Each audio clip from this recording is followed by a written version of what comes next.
জীবনের প্রয়োজনে রাস্তা বা পথ পাড়ি দিয়ে আমরা এক জায়গা থেকে অন্য জায়গায় যাই। অনেকের জীবনটা আবার কেটে যায় এই পথে পথেই। জীবন দশায় আমাদের সবার মনে এই প্রশ্নটা একবার না একবার এসেছে, আর তা হলো পথের কি কোনো শেষ আছে?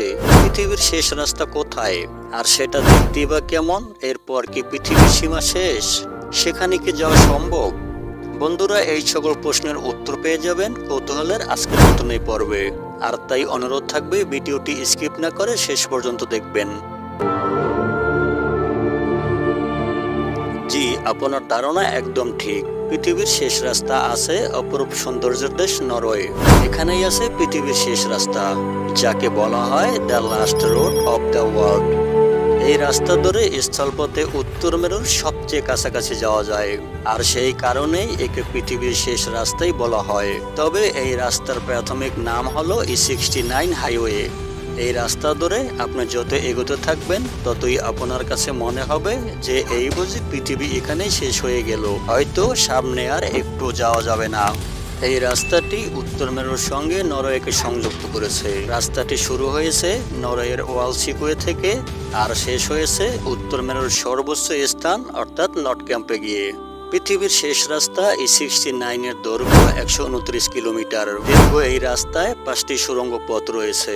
সুড়ঙ্গগুলোর সম্মিলিত দৈর্ঘ্য 15.5 কিলোমিটার।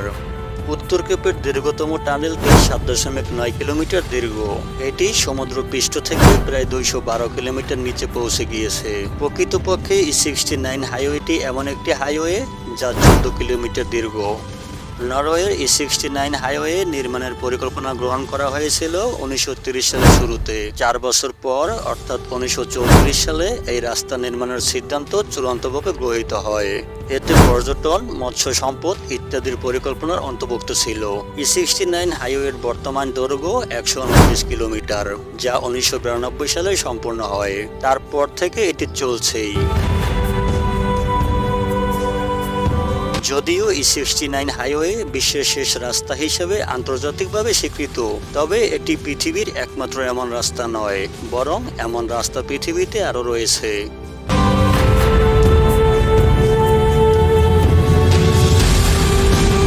এই হাইওয়েতে অনেক জায়গা আছে যেখানে একা হাঁটা বা একা গাড়ি চালানো একেবারে নিষিদ্ধ।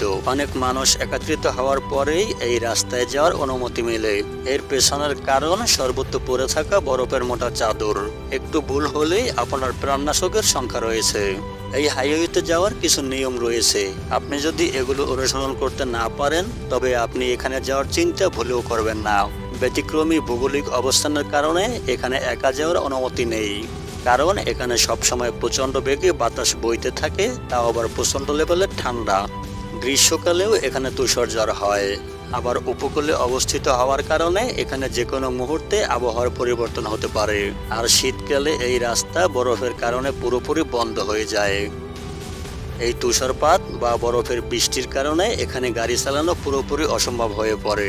মাঝে মাঝে এখানে তুষারঝড় হয়ে থাকে। আর এমন সময় আপনি যদি এই পথে হারিয়ে যান তবে আপনি এক সাদা বরফের মরুভূমিতে শুধু ঘুরতেই থাকবেন। অনেকগুলো গাড়ি একত্রিত হলে তবে এখানে যাওয়ার অনুমতি মেলে। পথে যেতে যেতে দৃষ্টির শেষ পর্যন্ত আপনি শুধু বরফ আর বরফই দেখতে পাবেন, যেন মনে হবে আপনি কোনো সাদা দুনিয়ায় পৌঁছে গিয়েছেন।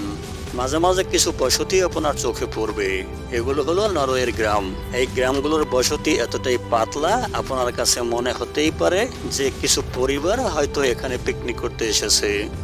মাঝে মাঝে আপনার চোখে পড়বে কিছু ছোট ছোট পাহাড়। আকাশের দিকে তাকালে হয়তো আপনি দেখতে পেয়ে যেতে পারেন মেরুদূতি বা অরোরা। পৃথিবীর শেষ প্রান্তের কাছে আপনি যতই পৌঁছবেন ততই এক রোমাঞ্চকর অনুভূতি আপনাকে আলিঙ্গন করবে। অবশেষে আপনি পৌঁছে যাবেন পৃথিবীর শেষ উত্তর বিন্দুতে অর্থাৎ নর্থ ক্যাম্পে। আপনি যদি এই রাস্তার শেষ প্রান্তে অর্থাৎ নর্থ ক্যাম্পে চলেই আসেন তাহলে এখান থেকে আপনি আর কোনো রাস্তায় দেখতে পাবেন না। এরপর আপনার সামনে শুধু তুষার বরফ আর সমুদ্র দেখতে পাবেন। এখান থেকে আর মাত্র 1450 কিলোমিটার গেলেই আপনি পৌঁছে যাবেন চির বরফের রাজ্য উত্তর মেরুতে। এখানে নৈসর্গিক সৌন্দর্য মেরুদূতি বা অরোরা দেখতে পাওয়া যায়, যা এই পৃথিবীতে জীবন টিকে থাকার জন্য অত্যন্ত প্রয়োজন। এই উত্তর মেরু থেকে আপনি যেদিকেই তাকাবেন সেদিকে দক্ষিণ। আপনি হয়তো এই উত্তর মেরু সম্পর্কে শুনেছেন, যা পৃথিবীর সবচেয়ে দূরবর্তী একটি বিন্দু। এটি সেই বিন্দু যেখানে পৃথিবী তার অক্ষ বরাবর ঘোরে, কিছুটা লাটিমের পেরেকের মতো। যাই হোক, এই উত্তর মেরুর কাছাকাছি হওয়ার কারণে এই E69 হাইওয়েতে শীতকালে কখনো রাত শেষ হয় না, আবার গ্রীষ্মকালে এখানে কখনো সূর্য অস্তই যায় না। কখনো কখনো এখানে 6 মাস দিন আবার 6 মাস রাত থাকে। শীতকালে এখানকার তাপমাত্রা -43°C থেকে -26°C পর্যন্ত ওঠানামা করে। এখানে গ্রীষ্মকালে গড় তাপমাত্রা 0°C কাছাকাছি থাকে।